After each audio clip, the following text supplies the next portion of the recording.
Bismillah, Alhamdulillah, As-salatu was-salamu ala Rasulillah wa ala alihi wa ashabihi wa man walah wa ba'd. Then, as always, after praising Allah Ta'ala with praises and exaltations that only He is worthy of, sending His salawat and His salamat, His blessings and His peace upon the last and final messenger, Muhammad ibn Abdullah sallallahu alayhi wa ala alihi wa ashabihi wa sallam wa ba'd. Today is our third session, Alhamdulillah, with our youth, with our children, in what has seemingly become many different communities, not only our local community, Alhamdulillah, and nothing brings me more happiness than spending this time, Alhamdulillah, with all of these children. May Allah Ta'ala increase all of them and their parents in goodness. Let's begin where we left off yesterday. We've had 2 lessons so far.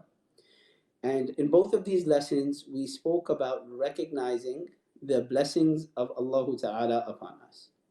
And then how we should react to those blessings, how people do react to those blessings, and how Allah Ta'ala has ordered us to react when He gifts us and He blesses us from His infinite mercy, from His infinite bounties.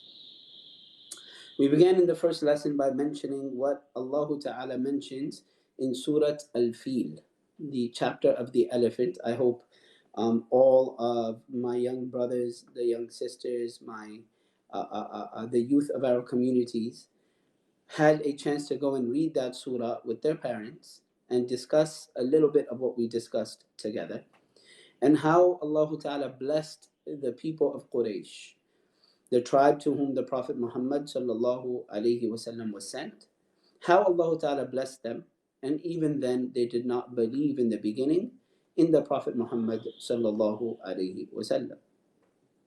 Yesterday we began another story from Surah Al-Kahf, which is Al-Kahf.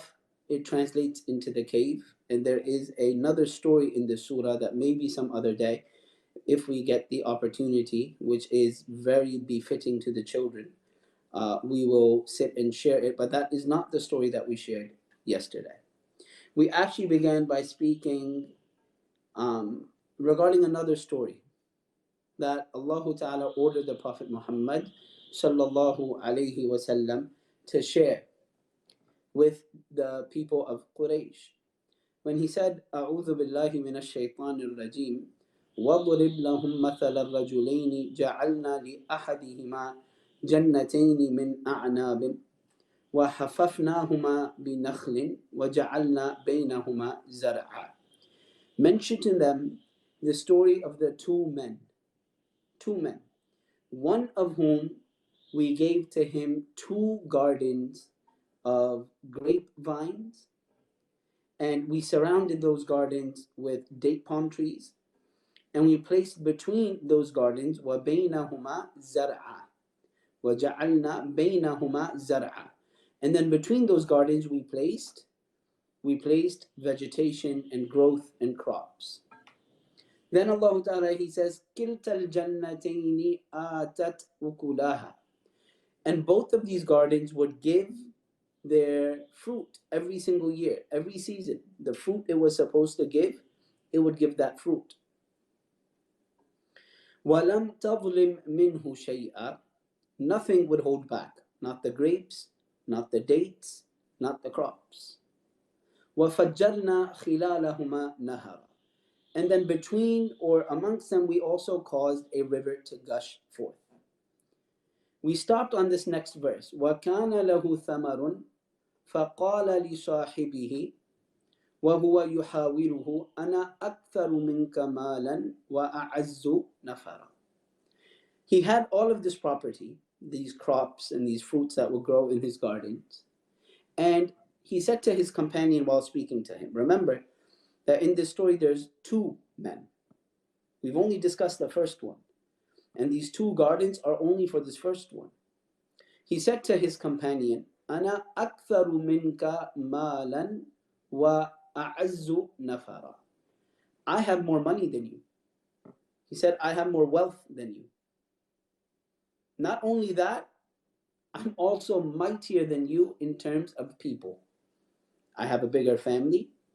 So I'm better than you not only in money, I'm also better than you in family.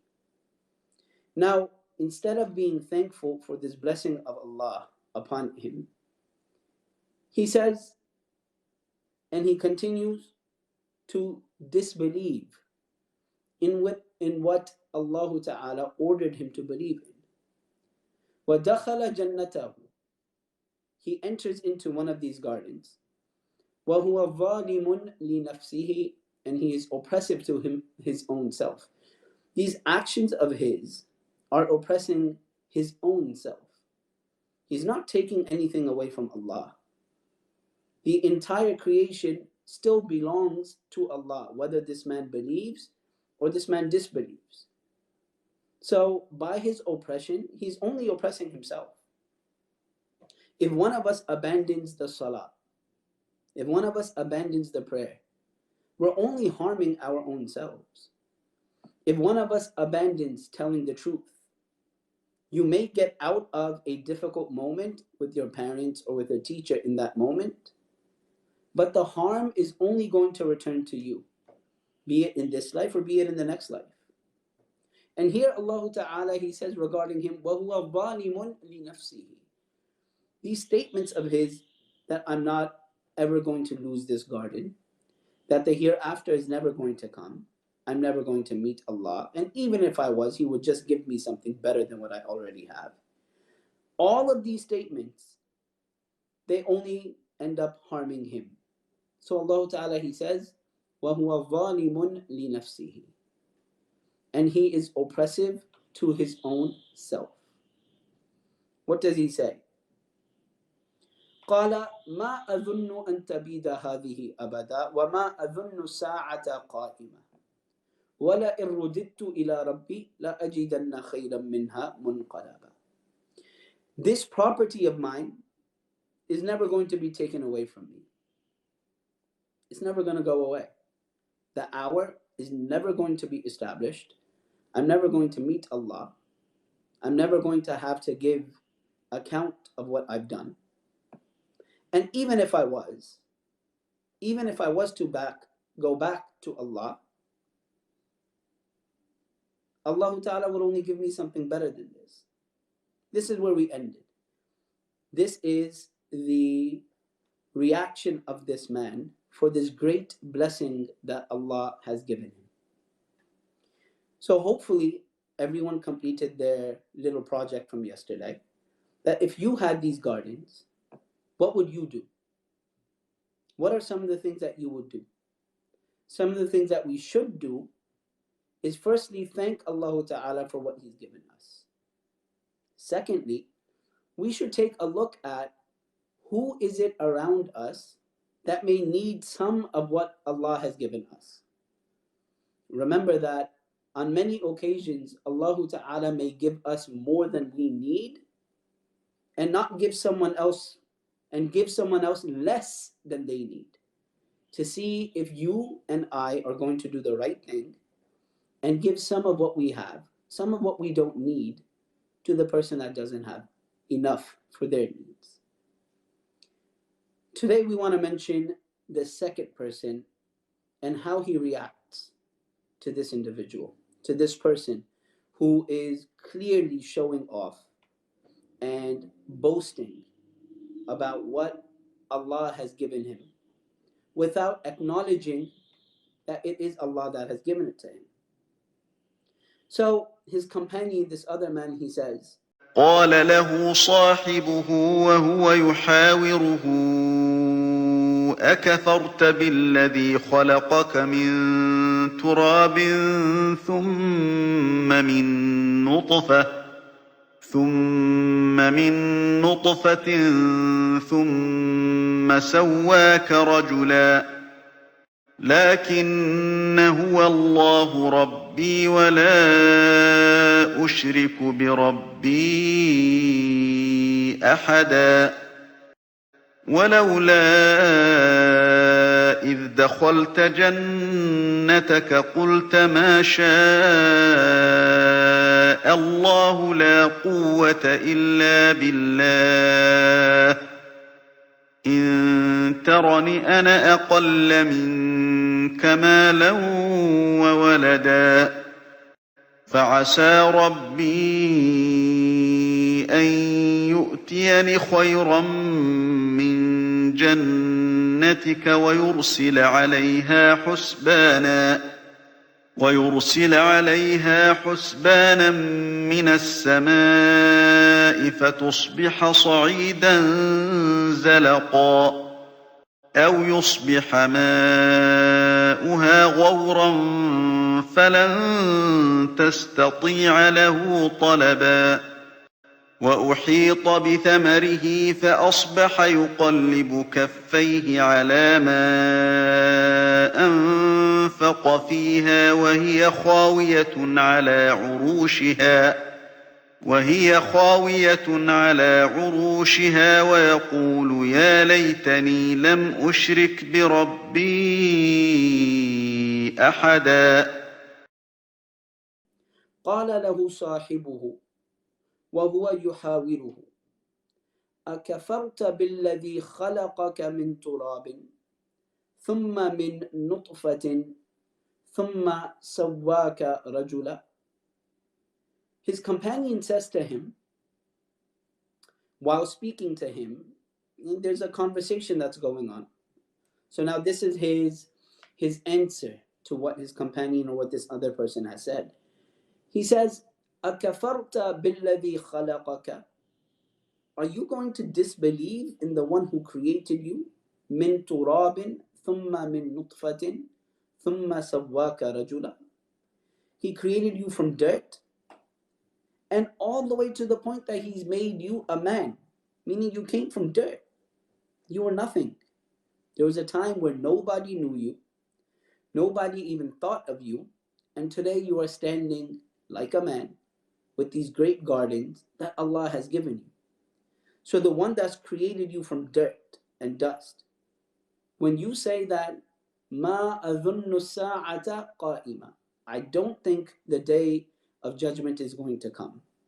You don't think He can bring you back to life when He created you from dirt and He made you into a man with all of these capabilities?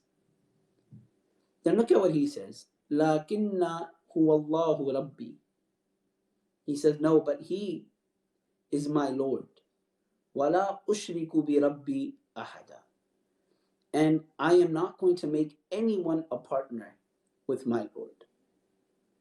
وَلَوْلَا إِذْ دَخَلْتَ جَنَّتَكَ قُلْتَ مَا شَاءَ اللَّهُ لَا قُوَّةَ إِلَّا بِاللَّهِ إِن تَرَنِي أَنَا أَقَلَّ مِنْكَ مَالًا وَوَلَدًا. If only you would have entered into your gardens and you would have said, MashaAllah, look, MashaAllah, this is what Allah wanted for me. So instead of entering into your garden, look at what that man said. وَدَخَلَ جَنَّتَهُ وَهُوَ ظَالِمٌ لِنَفْسِهِ قَالَ مَا أَظُنُّ أَن تَبِيدَ هَذِهِ أَبَدًا. The first man says that while entering into his garden, this is never going to go away. I'm always going to have this. His companion says, it's better for you if you would have said, La hawla wa la quwwata illa billah. There is no power, there is no might except with Allah. MashaAllah. These are the words that you should have said. In tarani ana aqalla minka malan wa walada. If you truly see me to be less than you in money and in children. Fa'asa rabbi. Fa'asa rabbi. My Lord indeed is capable. أن يؤتيني خيرا من جنتك ويرسل عليها حسبانا. My Lord, the one who gave the gardens to you, is also capable of giving me what is better than that.